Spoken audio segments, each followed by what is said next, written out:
Good afternoon, everyone. This is day 5 of the Trump Republican shutdown of the Department of Homeland Security. Why are we in this moment? It's because Republicans have decided that they would rather shut down FEMA, shut down TSA, and shut down the Coast Guard than get ICE under control. The American people know that ICE needs to be reined in. We believe that taxpayer dollars should be used to make your life more affordable, not to brutalize or kill American citizens in cold blood, like Renee Nicole Good or Alex Preddy, or to violently target law-abiding immigrant families, which we know is taking place all across America. The American people are horrified at what they have seen. But instead of fixing the problem, which Democrats have given our Republican colleagues an opportunity to do, they've shut down crucial parts of the Department of Homeland Security. It is our view that immigration enforcement in this country should be fair, it should be just, and it should be humane. That's not what's happening right now in the United States of America. And that's why ICE needs to be reformed in a dramatic, bold, meaningful, and transformational manner. And if that doesn't happen, the DHS funding bill will not move forward. Questions? You met with Maryland State delegation earlier today. Is there any outcome on redistricting? Has the Senate president changed his mind on potentially allowing a vote, and would it be possible to do that before Tuesday's primary filing deadline? I had a wonderful meeting with Governor Wes Moore, with Speaker Pena Melnick, and with the Democrats in the Maryland House of Delegates to thank them for their leadership and for their courage in advancing a competitive congressional map. I also had the opportunity to sit with Senate President Ferguson.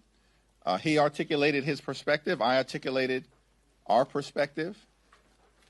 And it's our view, and I believe this is the view that has been clearly and decisively shared by Governor Wes Moore, that the best course of action at this moment is to allow an up or down vote in the Maryland State Senate so that we have an opportunity to move forward in a transparent way and see where things will land. Did Ferguson agree to that, to holding a vote? It's my understanding that he's going to have a conversation with his members, and we'll see what happens from there. Thank you, Mr. Leader. Can you just kind of level set on where negotiations stand between Democrats and the White House? I know they said both parties are still far apart. You all have said Republicans are largely ignoring some of the guardrails that you proposed. I mean, at this point, are the lines of communication still open? Are you expecting them to put up another offer? Are Democrats going to? This is day 5 of the Trump Republican shutdown of the Department of Homeland Security, meaning they've chosen to shut down the Coast Guard, shut down FEMA, and shut down TSA rather than dramatically reform ICE. Donald Trump spent the weekend on the golf course with Ron DeSantis. And so we've not seen any high-level effort coming from the president or from the House or Senate Republican leaders. We have no idea where they're at in the midst of a crisis of their own making. The Republicans are the ones who decided to pass this one big ugly bill, rip health care away from millions of Americans, enact the largest cut to Medicaid in American history, at the same time steal food from the mouths of hungry children, seniors, and veterans by passing a $186 billion cut to SNAP, which also happens to be the largest cut in American history, and then turned around in that same bill and gave ICE a $75 billion slush fund. So mass and untrained agents could be violently unleashed in American communities throughout the country. That's a big problem that we're confronting on behalf of the American people. And Republicans are going to need to own up to the chaos that they've created, particularly as we approach the State of the Union, which is in tatters right now. It's a disaster, and the American people know it. Now, I'm here at the Capitol, ready, willing, and able to sit down with any of my Republican colleagues, anytime or any place, in order to bring about a resolution. But House and Senate Democrats remain steadfast in our views as to the type of things that have to happen in order for ICE to be dramatically reformed, which include mandating judicial warrants before ICE agents can storm private property or rip everyday Americans or law-abiding immigrant families from their homes. We believe that there should be a restoration of the prohibition against the excessive use of force. We believe there should be independent investigations so that when ICE or CBP agents violently break the law, state and local authorities have the ability to criminally investigate them or prosecute them. We also believe that sensitive locations should be off limits. That includes, but is not limited to, schools, hospitals, houses of worship, and polling sites. Completely and totally off limits. We believe that ICE agents should identify themselves, that body cameras need to go on and masks need to come off, so that ICE agents are actually compelled to conduct themselves like every other law enforcement agency in the country.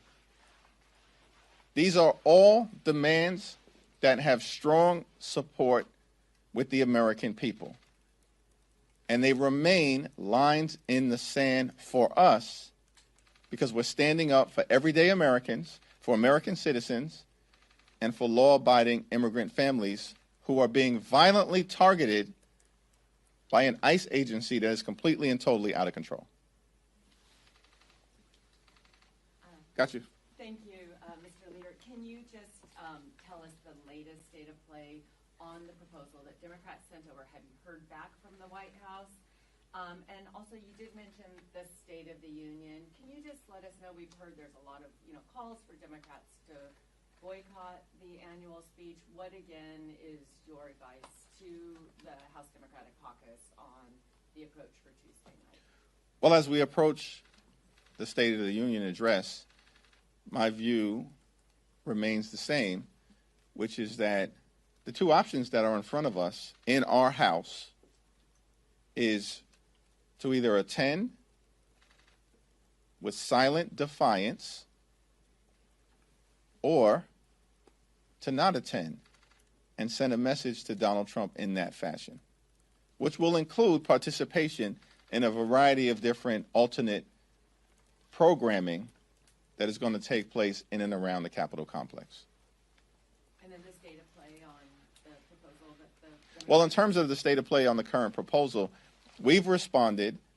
We've reiterated our perspective on the types of things that are absolutely necessary in order for a DHS funding bill to move forward, all anchored in this principle that ICE needs to conduct itself like every other law enforcement agency in the country and stop using taxpayer dollars to brutalize the American people.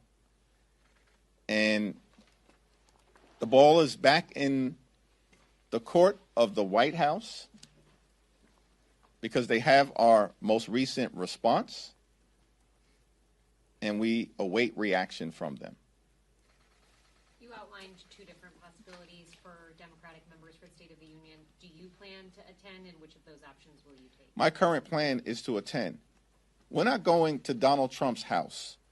He's coming to our house. It's my view that you don't let anyone ever run you off of your block.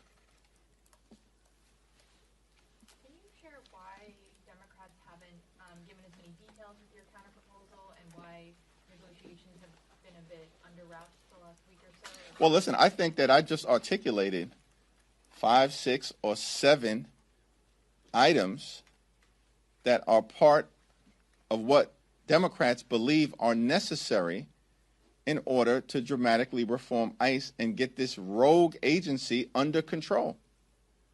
There are other items that I can talk about. Certainly, we need a dramatic change in policy. We also need a change in personnel. Kristi Noem's got to go. Why she's still around when Alex Preddy was killed in cold blood on January 24th is beyond me. It sends a message that these Republicans are not serious about doing the types of things necessary to rein ICE in. We believe there should be a prohibition against racial profiling, ethnic profiling, and language profiling. That's not the American way. That's the Trump way. And we don't think that should be allowed in the United States of America. So we're going to continue to forcefully make our case to the public, as well as to our colleagues on the other side of the aisle, in terms of what is necessary to end the violence, end the brutality, end the assault funded by taxpayer dollars on American citizens and law-abiding immigrant families. Thanks. Second round. Mr. Jeffries, do you have any thoughts on Congressman Tony Gonzalez, who reportedly had an affair with an aide who died by suicide last year? I'm unfamiliar with the details of that situation, so I have no further comment.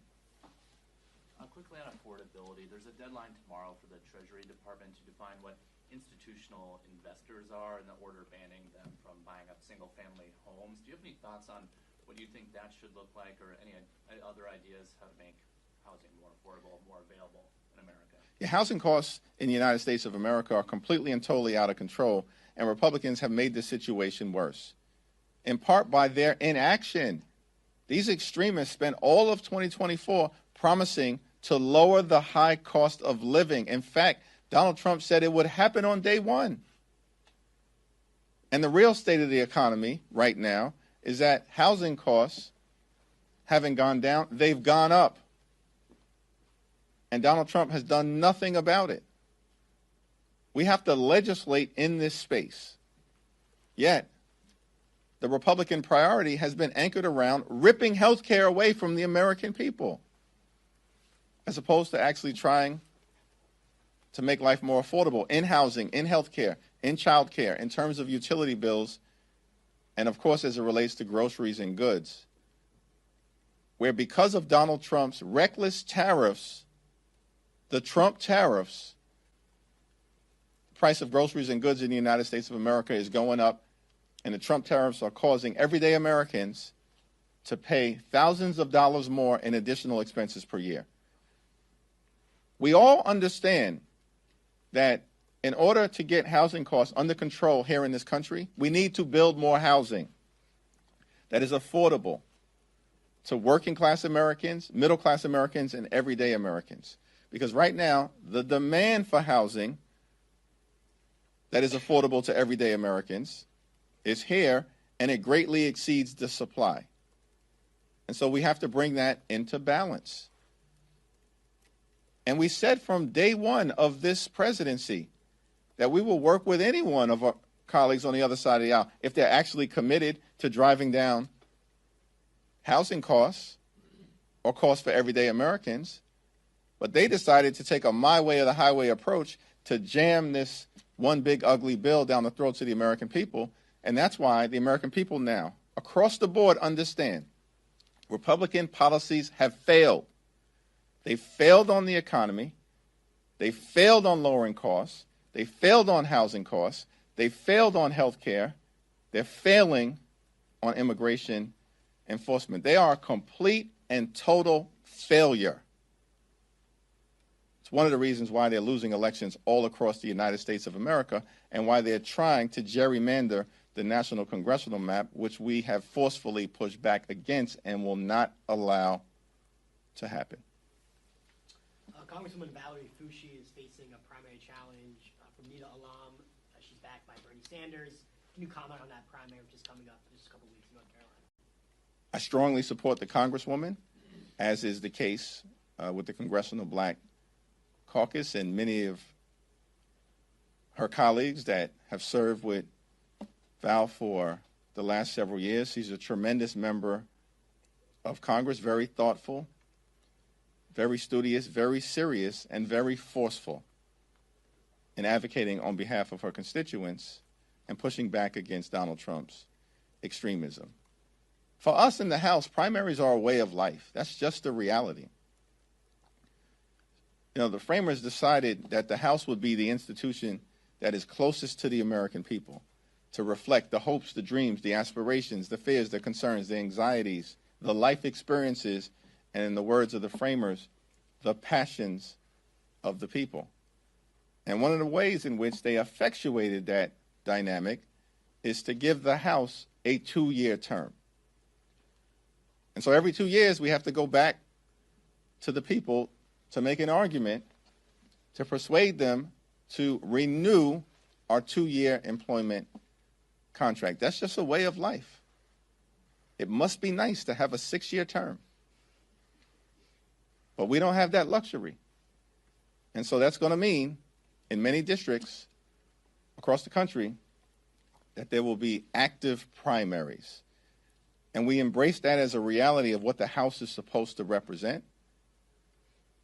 But at the same period of time, I stand behind every single one of my Democratic colleagues, from the most progressive, Representative Ocasio-Cortez, to the more centrist ones like Tom Suozzi, and everybody in between. I stand behind all of them. I'm going to do everything I can to make sure that they're all reelected. Leader Jeffries, in regards to State of the Union, do you have any concerns about having such a high-profile major security event that has a lot of Secret Service responsibilities during a DHS shutdown? You know, the administration is ultimately going to have to make the decision as to whether it's appropriate optically to come up to Capitol Hill in the middle of Republicans deciding to shut down the Department of Homeland Security. At this particular point in time, with House Republicans barely in the majority and narrowly holding on with great desperation, the invitation to a State of the Union address, of course, is extended by Speaker Mike Johnson. And so we'll see what happens over the next couple of days. But it is somewhat challenging beyond the security situation that Donald Trump is going to come up to Capitol Hill when we know the real state of the economy is failing, the real state of health care failing, the real state of immigration enforcement failing. The State of the Union is falling apart, and the American people know it. That, to me, is the significant challenge that Donald Trump will confront in coming up to Capitol Hill to try to lie, spin, and misdirect the American people, and it's not going to work. Have you spoken to Speaker Johnson about Randy Fine's comments that you posted about on X? I have not had a conversation with Speaker Johnson yet about the so-called congressman's comments that were disgusting, and part of a long track record of disgusting comments, Islamophobic comments, and xenophobic comments that he's made. Now, Mike Johnson has spent a lot of time talking about decorum. Get your members under control, because if you don't, we will. Thank you, everyone.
Heavenly.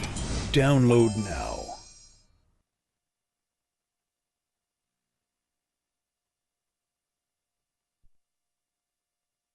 Did you know cold calling nearly doubles your email reply rate even if you don't connect live? Abstract's omni-channel approach ensures your message is delivered to the right B2B decision makers so you have more solid meetings and close more business.